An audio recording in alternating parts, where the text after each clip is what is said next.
Students, welcome back. आज हम start करेंगे second part of this chapter Indigo from your book Flamingo and we will start from page number 48, the last one paragraph. Most of the arable land in the Champaran district was divided into large estates owned by Englishmen and worked by Indian tenants. अभी तक हमने पढ़ा कि जो महात्मा गांधी हैं वो चंपारण में share croppers की मदद करने के लिए आए थे और उनकी प्रॉब्लम्स को जानकर उन्होंने जो लॉयर्स थे उनको स्कोल्ड किया था, उनको डांटा था कि वो गरीब किसानों का केस लड़ने के लिए इन किसानों से इतनी ज़्यादा फीस की डिमांड करते हैं। उसके बाद उन्होंने किसानों को मोटिवेट किया कि वो कोर्ट्स में ना जाएं क्योंकि कोर्ट्स में जाना बेकार है। सबसे पहला जो मिशन था महात्मा गांधी का उस समय, वो इन गरीब किसानों को डर से फ्री करना था, फ्रीडम फ्रॉम फियर। उसके बाद most of the arable land होती है फर्टाइल लैंड, जिस पर खेती की जाती है, जिस पर कल्टीवेशन होती है। तो चंपारण में ज़्यादातर जो फर्टाइल लैंड थी, उपजाऊ भूमि थी, वो बड़े बड़े स्टेट्स में, बड़े बड़े हिस्सों में उसको डिवाइड किया गया था और जिनके मालिक कौन होते थे, उनके हिस्सों के इंग्लिशमैन, जो ब्रिटिशर्स थे, वो ज़मीन के बड़े बड़े टुकड़ों के, बड़े बड़े हिस्सों के मालिक होते थे। और उन ज़मीन के हिस्सों पर खेती कौन करता था? इंडियन पीजेंट्स करते थे एज शेयर क्रॉपर्स और टेनेंट्स, यानी उन ज़मीन के टुकड़ों को भारतीय किसान जो गरीब होते थे वो रेंट पर लेते थे। The chief commercial crop was Indigo. उस समय जो व्यावसायिक फसल होती थी जिसे व्यापारिक रूप से यूज़ किया जाता था, मतलब जो क्रॉप जिसे मार्केट में बेचा जाए, प्रॉफिट कमाने के लिए यूज़ किया जाए, वो होती थी इंडिगो। इंडिगो मैंने आपको बताया जो एक प्लांट होता है जिससे ब्लू डाई बनती है।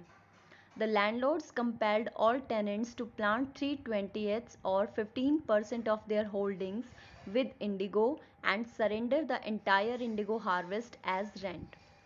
जो लैंडलॉर्ड्स थे उन्होंने इन इंडियन पीजेंट्स को, इन टेनेंट्स को मजबूर किया कि अपनी ज़मीन के 3/20 मीन्स 3/20 पार्ट पर, या आप कह सकते हैं अपनी ज़मीन के 15% हिस्से पर ये इंडिगो की खेती करेंगे, इंडिगो कमाएंगे, उगाएंगे। और जब वो फसल तैयार हो जाएगी तो उस 15% हिस्से में उगाई गई इंडिगो को लैंडलॉर्ड्स को ये लोग एज अ रेंट दे देंगे। This was done by long term contract. और ऐसा करने के लिए जो ब्रिटिशर्स थे, जो लैंडलॉर्ड्स थे, उन्होंने कॉन्ट्रैक्ट बना लिए थे। उस समय जो लैंडलॉर्ड्स थे वो भी ब्रिटिश पीपल के लिए ही काम करते थे। तो उन्होंने एक कॉन्ट्रैक्ट बनाया जिसमें ये सब कुछ लिखा हुआ था कि इंडियन टेनेंट्स अपनी ज़मीन के, जिसको वो रेंट पर लेते हैं, उस ज़मीन के 15% हिस्से पर इंडिगो की खेती करेंगे और उस सारी खेती, सारी प्रोड्यूस को एज अ रेंट वो लैंडलॉर्ड्स को दे देंगे। Presently the landlords learn that Germany had developed synthetic Indigo. Synthetic Indigo means एक ब्लू डाई जर्मनी ने भी डेवलप की, लेकिन वो नेचुरल नहीं थी, प्लांट से नहीं, बल्कि वो केमिकल से तैयार की गई थी। इन लैंडलॉर्ड्स को बाद में पता चला कि जर्मनी में एक केमिकल्स के द्वारा ये ब्लू डाई इंडिगो जो है वो तैयार की जा रही है। They thereupon obtain agreements from the sharecroppers to pay them compensation for being released from the 15% arrangement. उसके बाद इन लैंडलॉर्ड्स ने क्या किया, इन्होंने शेयर क्रॉपर्स के इस एग्रीमेंट को, जो ये एग्रीमेंट था, इन्होंने उन इंडियन टेनेंट्स को कहा, इन शेयर क्रॉपर्स को कहा लैंडलॉर्ड्स ने कि ये उस 15% जो अरेंजमेंट है कि ज़मीन पर 15% हिस्से में इंडिगो उगानी है, ये किसानों को इस अरेंजमेंट से मुक्त करते हैं, फ्री करते हैं। यानी लैंडलॉर्ड्स ने कहा कि किसानों को अब 15% हिस्से पर ये इंडिगो उगाने की ज़रूरत नहीं है। और यहाँ पर रीज़न क्या बताया लैंडलॉर्ड्स ने? इन्होंने सच्चाई नहीं बताई किसानों को कि इन्हें जर्मनी से सिंथेटिक इंडिगो मिल रहा है, इसलिए ये एग्रीमेंट कैंसिल कर रहे हैं, बल्कि इन्होंने कॉन्ट्रैक्ट कैंसिल होने का इल्ज़ाम भी इन शेयर क्रॉपर्स पर लगाया कि उनकी वजह से इस कॉन्ट्रैक्ट को कैंसिल किया जा रहा है, जिससे इन लैंडलॉर्ड्स को नुकसान हो रहा है। और उस नुकसान की भरपाई, उस नुकसान का मुआवजा अब इन शेयर क्रॉपर्स को, इन लैंडलॉर्ड्स को पे करना होगा। यानी जो शेयर क्रॉपर्स हैं वो कंपनसेशन देंगे, मुआवजा देंगे इन लैंडलॉर्ड्स को। The share cropping arrangement was irksome to the peasants and Many signed willingly. जो शेयर क्रॉपिंग की ये जो व्यवस्था थी कि इतने % हिस्से पर इंडिगो उगानी है, इससे पीजेंट खुश तो नहीं थे, इर्कसम होता है इरिटेटिंग, इससे वो खुद चिढ़ते थे। तो इसी वजह से कुछ लोग जब इससे फ्री हुए तो अपनी इच्छा से उन्होंने इस एग्रीमेंट पर साइन कर दिए कि वो इन लैंडलॉर्ड्स को मुआवजा देने के लिए तैयार हैं। दोज हु रजिस्टेड एंगेज्ड लॉयर्स, लेकिन वो किसान जो इस बात से सहमत नहीं थे, उन्होंने इसका विरोध किया, उन्होंने वकील हायर किए इस काम के लिए। द लैंडलॉर्ड्स हायर्ड ठग, लेकिन जो लैंडलॉर्ड्स थे उन्होंने ठग्स को, यानी जो गुंडे बदमाश होते हैं जो मारपीट करते हैं लोगों के साथ, लैंडलॉर्ड्स ने उन ठग्स को हायर किया ताकि यदि कभी किसान उनके खिलाफ प्रोटेस्ट करें तो लैंडलॉर्ड इन ठग्स का इस्तेमाल कर सकें। Meanwhile, the information about synthetic indigo reached the illiterate peasants who had signed and they wanted their money back.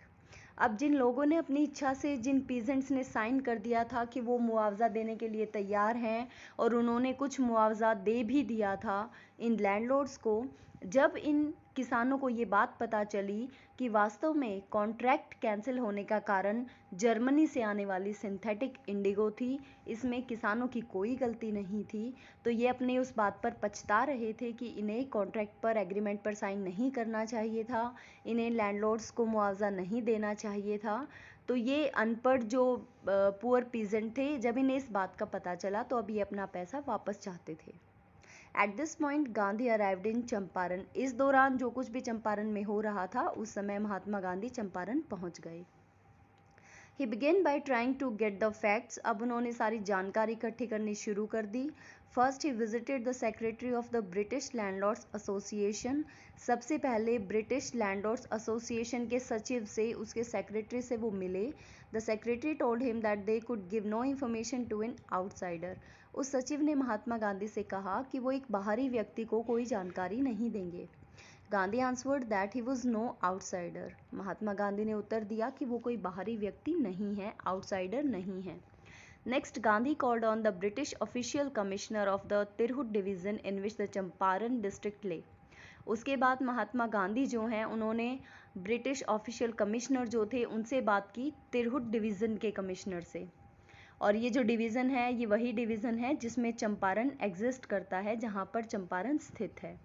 The commissioner, Gandhi reports, proceeded to bully me and advised me forthwith to leave Tirhut. वो commissioner जो था, महात्मा गांधी उसको याद करते हुए उसके बारे में बताते हैं, प्रोसीडेड टू बुली मी। बुली का मतलब होता है यहाँ अपमानित करना और गुंडे बदमाश की तरह उनके साथ मारपीट की धमकी देना, गलत व्यवहार करना, दुर्व्यवहार करना। महात्मा गांधी बताते हैं कि वो जो कमिश्नर था उसने मेरा अपमान करना शुरू कर दिया और उन्होंने मुझसे तिरहुत फ़ौरन छोड़ देने के लिए सलाह दी। Gandhi did not leave. Mahatma Gandhi ने वो जगह नहीं छोड़ी। Instead he proceeded to Motihari, the capital of Champaran. बल्कि जगह छोड़ने की बजाय जो चंपारण की राजधानी थी मोतिहारी, महात्मा गांधी ने अपना काम वहाँ जाकर आगे बढ़ाया। Several lawyers accompanied him. उनके साथ बहुत से वकील भी गए। At the railway station, a vast multitude greeted Gandhi. Railway station पर, multitude means many people. Railway station पर महात्मा गांधी का बहुत से लोगों ने स्वागत किया। He went to a house and using it as headquarters continued his investigation. वहाँ वो एक घर में गए और उस घर को उन्होंने अपना काम करने का, अपना हेडक्वार्टर, अपना एक मुख्य दफ्तर बना लिया था और वहाँ पर उन्होंने अपनी बाकी की जांच पड़ताल शुरू की। A report came in that a peasant had been maltreated in a nearby village. तभी उन्हें जानकारी मिली कि पास के ही एक गांव में एक किसान के साथ दुर्व्यवहार किया जा रहा है। Gandhi decided to go and see. तो महात्मा गांधी ने वहां जाकर इस समस्या को देखने का फैसला किया। The next morning he started out on the back of an elephant. अगली सुबह वो एक हाथी पर बैठकर उस जगह के लिए निकल पड़े। He had not proceeded far when the police superintendent's messenger overtook him and ordered him to return to town in his carriage. अभी वो ज़्यादा दूर नहीं गए थे कि तभी पुलिस सुप्रिटेंडेंट था, उनका संदेशवाहक आया उनके आगे और उस मैसेंजर ने, उस संदेश लाने वाले ने उन्हें आदेश दिया कि उसकी गाड़ी में बैठकर महात्मा गांधी उस टाउन, वहाँ से वापस अपने शहर लौट जाएं। गांधी कंप्लाइड होता है स्वीकार कर लेना। महात्मा गांधी ने ये बात मान ली। The messenger drove Gandhi home where he served him with an official notice to quit Champaran immediately.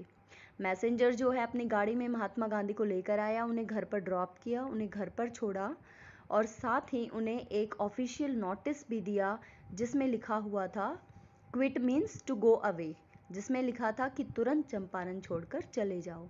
Gandhi signed a receipt for the notice and wrote on it that he would disobey the order. Gandhi ने एक receipt पर sign किया और एक notice पर लिखा कि वो इस आदेश की अवहेलना करते हैं, वो इस आदेश को नहीं मानते. In consequence Gandhi received a summons to appear in court the next day. इसके जवाब में महात्मा गांधी को summons means the order from the court to appear. जब कोर्ट किसी को हाजिर होने का, पेश होने का आदेश देता है, उसे समन कहा जाता है. तो गांधी को एक समन मिला कोर्ट की तरफ से कि अगले दिन उन्हें कोर्ट में हाजिर होना है. All night Gandhi remained awake. पूरी रात महात्मा गांधी जागते रहे. He telegraphed Rajendra Prasad to come from Bihar with influential friends. और उन्होंने राजेंद्र प्रसाद को सूचना भेजी कि वो बिहार से वापस आ जाएं अपने कुछ प्रभावशाली मित्रों के साथ. प्रभावशाली यहाँ इन्फ्लुएंशियल का मतलब है रिच पीपल, और ऐसे पीपल जिनके बहुत दूर तक बड़े बड़े कॉन्टैक्ट्स हैं, जिनके लिंक हैं, जिनकी सिफारिश वो चाहते थे. ही सेंट इंस्ट्रक्शंस टू द आश्रम. अपने सेवाग्राम आश्रम में भी उन्होंने अपने निर्देश भेजे कि कभी भी उन्हें आवश्यकता पड़ सकती है वहाँ से लोगों की, यदि उन्हें पुलिस पकड़ लेती है या उन्हें टॉर्चर करती है, तो इस बारे में भी निर्देश उन्होंने अपने आश्रम में भेज दिए थे. He wired a full report to the viceroy. और ये पूरी जानकारी उन्होंने उस समय के जो वायसराय थे उनको भी भेज दी थी. Morning found the town of Motihari black with peasants. अगली सुबह मोतिहारी जो शहर था वो पूरा का पूरा किसानों से भर गया था.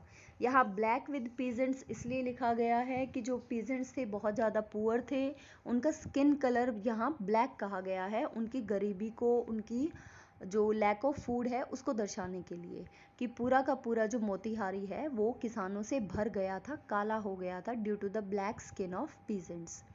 दे did not know Gandhi's record in South Africa. दक्षिण अफ्रीका में महात्मा गांधी के रिकॉर्ड के बारे में वो नहीं जानते थे. मैं थोड़ा सा आपको यहाँ बता देती हूँ साउथ अफ्रीका का इनका क्या रिकॉर्ड था. साउथ अफ्रीका में जो इंडियन पीपल होते थे, सपोज़ कोई वहाँ चला जाता था, जैसे कि महात्मा गांधी 1893 में साउथ अफ्रीका गए थे, तो वहाँ पर इंडियन पीपल के साथ, या फिर जैसे साउथ अफ्रीका के जो पीपल हैं उनका स्किन कलर ब्लैक होता है जिसे वो बहुत अच्छा मानते हैं, तो एक डिफरेंट स्किन कलर वाले पर्सन के साथ वो लोग जिस तरह से उसे डिसरिस्पेक्ट करते थे, डिसरिगार्ड करते थे, बहुत बुरा व्यवहार किया जाता था डिफरेंट स्किन कलर वाले के साथ. तो ये चीज़ें, ये प्रॉब्लम्स भी महात्मा गांधी ने वहाँ फेस की थी, लेकिन वहाँ पर भी कुछ अपनी पढ़ाई के बल पर और कुछ अपनी डिटर्मिनेशन की वजह से इन्होंने वहाँ पर भारतीयों को सम्मान का दर्जा दिलवाया था. ये सब बातें ये गरीब किसान नहीं जानते थे. They had merely heard that a Mahatma who wanted to help them was in trouble with the authorities. बस उन्हें इतना पता चला था कि एक व्यक्ति है, एक महात्मा है जो उनकी मदद करने के लिए आया है, और आज वो महात्मा इन जो ब्रिटिशर्स हैं उनकी वजह से मुश्किल में है. Their spontaneous demonstration in thousands around the courthouse was the beginning of their liberation from fear of the British. उनका जो ये लगातार डेमोन्स्ट्रेशन, जो वो इकट्ठे हुए जा रहे थे मोतिहारी की सड़कों पर हज़ारों की संख्या में, कोर्ट हाउस के बाहर, यानी जहाँ पर कोर्ट लगी थी उस कोर्ट के बाहर जो ये हज़ारों की संख्या में इतने लोग इकट्ठा हो गए थे महात्मा गांधी के सपोर्ट में, ये एक शुरुआत थी ब्रिटिश लोगों से, जो उनका डर था उस डर से मुक्ति की शुरुआत अब हो चुकी थी. The officials felt powerless without Gandhi's cooperation. जो अफसर थे वो महात्मा गांधी के सहयोग के बिना खुद को बहुत ही पावरलेस यानी कमज़ोर महसूस कर रहे थे, क्योंकि उनके बस में नहीं था इतने क्राउड को खुद से कंट्रोल करना. He helped them regulate the crowd. तो महात्मा गांधी ने उन ऑफिसर्स की मदद की क्राउड को कंट्रोल करने में. He was polite and friendly. वो बहुत ही विनम्र और मित्रतापूर्ण थे. He was giving them concrete proof that their might hitherto dreaded and unquestioned could be challenged by Indians. Mahatma Gandhi अपने द्वारा, अपनी पोलाइटनेस से और उन लोगों की जो सपोर्ट महात्मा गांधी को मिल रही थी अपनी तरफ से और उन लोगों की तरफ से वो इन ब्रिटिशर्स को ये मैसेज देना चाहते थे, ये प्रूफ देना चाहते थे कि इनकी जो माइट है, माइट मीन्स पावर, कि ब्रिटिशर्स की जो पावर है, चाहे वो कितनी भी खतरनाक है, चाहे वो किसी से बिना सवाल जवाब किए उसे टॉर्चर करते हैं, पकड़ लेते हैं, अब उनकी पावर पर कोई भी सवाल नहीं उठा पाता है, लेकिन अब उनकी ये जो पावर है, इस पावर को इंडियंस ने चैलेंज कर दिया है, चुनौती दे दी है। The government was baffled, baffled means confused, सरकार भी कंफ्यूज हो गई, विचलित हो गई। द प्रोसिक्यूटर रिक्वेस्टेड द जज to postpone the trial, apparently the authorities wished to consult their superiors. जो प्रोसिक्यूटर, जो दूसरी साइड से वकील थे, उन्होंने जज से रिक्वेस्ट की कि इस पेशी को, ट्रायल मीन्स पेशी, इस पेशी को स्थगित कर दिया जाए कुछ समय के लिए, क्योंकि वो भी जानता था कि जो हायर अथॉरिटीज़ हैं, यहाँ पर जो लोग बैठे हैं, वो भी अपने सुपीरियर से, अपने सीनियर से इस बारे में डिस्कस करना चाहेंगे। Gandhi protested against the delay, Mahatma Gandhi ने इस देरी का विरोध किया कि उन्हें इतना समय क्यों लग रहा है। He read a statement pleading guilty, और उन्होंने तभी एक स्टेटमेंट पढ़ी जिसमें उन्होंने खुद को दोषी माना, उन्होंने कहा कि हाँ मैंने गलत किया है। He was involve, he told the court, in a conflict of duties. उन्होंने कहा कि कुछ जगह उन्होंने भी गलत किया है, कई जगह पर महात्मा गांधी भी दोषी हैं। उन्होंने खुद के लिए कहा कि वो कन्फ्लिक्ट ऑफ ड्यूटीज़ मानते हैं। कन्फ्लिक्ट ऑफ ड्यूटीज़ का मतलब होता है अपना कर्तव्य निभाते हुए कभी कभी दुविधा में पड़ जाना, यानी एक काम करने से कहीं ना कहीं लोगों का भला भी हो रहा है, लेकिन कहीं ना कहीं एक बैड एग्जाम्पल भी सेट हो रहा है। On the one hand not to set a bad example as a law breaker, एक तरफ तो वो कानून तोड़कर, कानून को डिसओबे करके लोगों के सामने गलत मिसाल पेश नहीं करना चाहते थे। On the other hand to render the humanitarian and national service for which he had come, लेकिन दूसरी ही तरफ यदि वो कोर्ट का या कानून का आदेश मानते हैं, उसको डिसओबे नहीं करते हैं, तो दूसरी तरफ जो उनकी मानवता की और राष्ट्र के प्रति उनकी जो सेवा है, वो उनकी कॉम्प्रोमाइज़ हो जाती है, वो उससे विमुख हो जाते हैं जिस सेवा के लिए वो वहाँ आए हैं। यानी अगर वो कोर्ट का ऑर्डर मानते हैं तो वो हमारे देश के लिए जो वो करना चाहते हैं वो ऐसा नहीं कर पाते। अगर वो कोर्ट का आदेश नहीं मानते हैं तो लोगों के मन में कोर्ट और कानून के प्रति जो सम्मान है वो कम हो जाता है। यहाँ पर ये दुविधा में वो पड़ गए थे। He disregarded the order to leave, जब उन्हें वहाँ से जाने का आदेश मिला तो उन्होंने उस आदेश का पालन नहीं किया।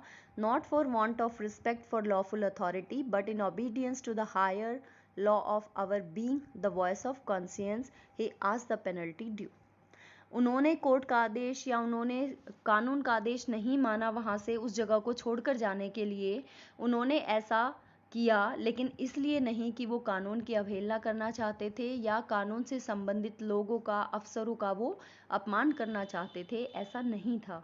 बल्कि उन्होंने इसलिए ऐसा किया क्योंकि उन्होंने जो सबसे बड़ा कानून है, जो मानवता का कानून है, द वॉइस ऑफ कॉन्शियंस, जो आत्मा की, सोल की वॉइस है, आत्मा की आवाज़ है, उन्होंने उसको ओबे किया।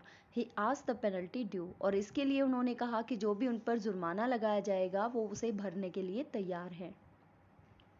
The magistrate announced that he would pronounce sentence after 2 hour recess and asked Gandhi to furnish bail for those 120 minutes.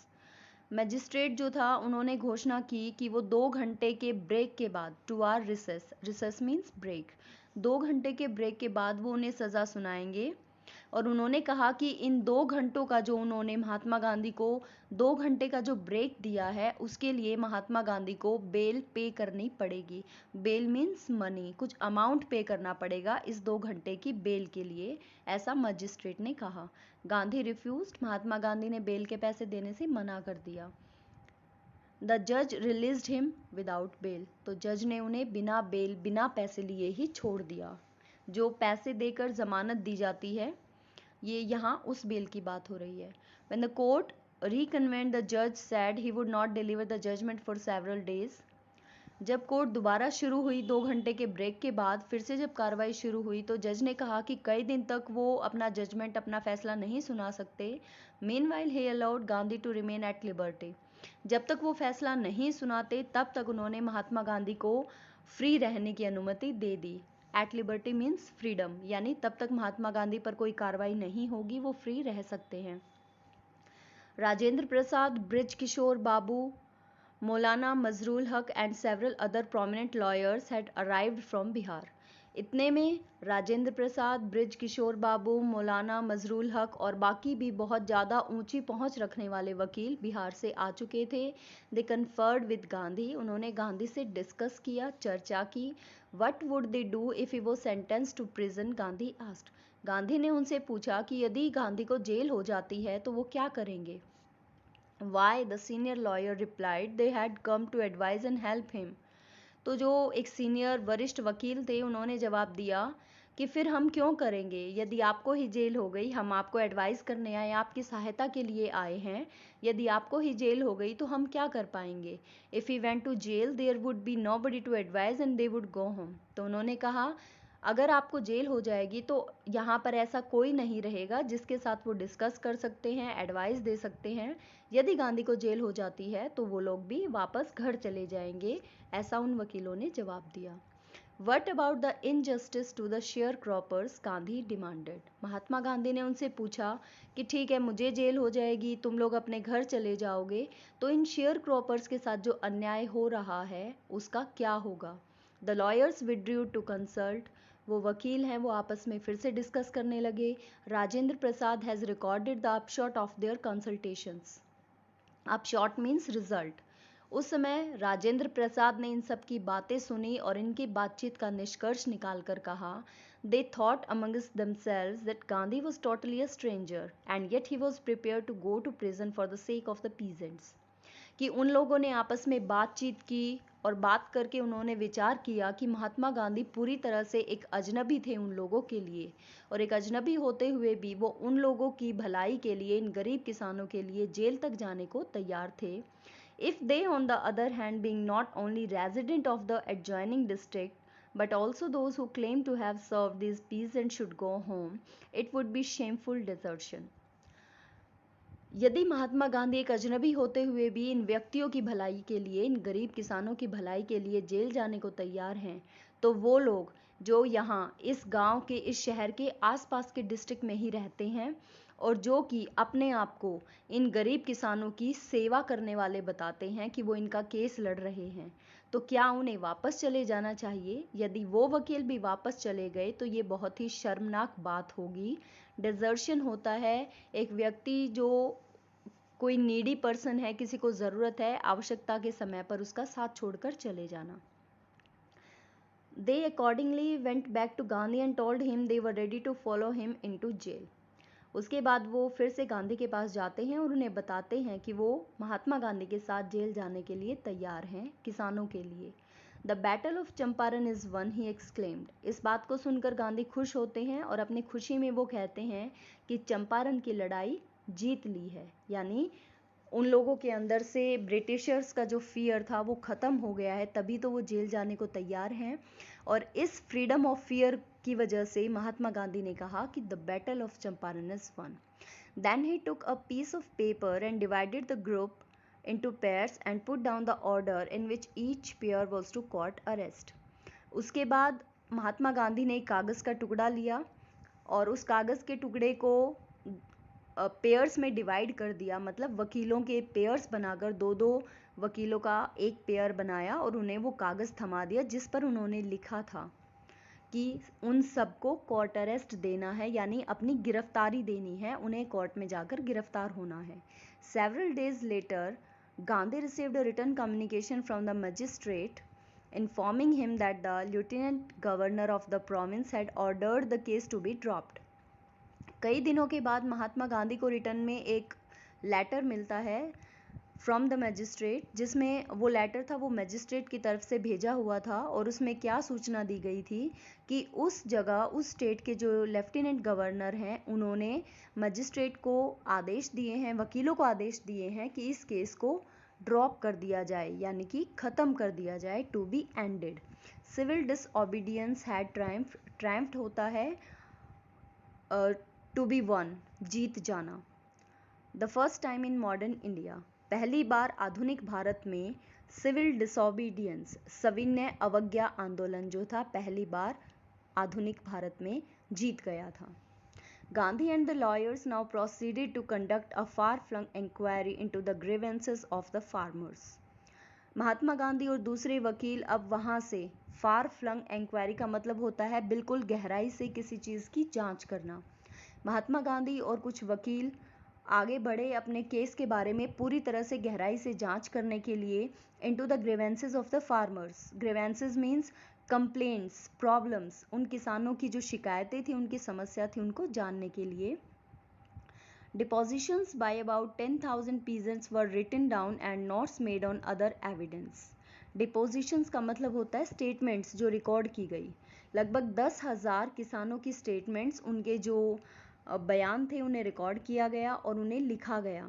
And notes made on other evidence, और दूसरे जो सबूत उन्हें चाहिए थे वो भी रिकॉर्ड किए गए।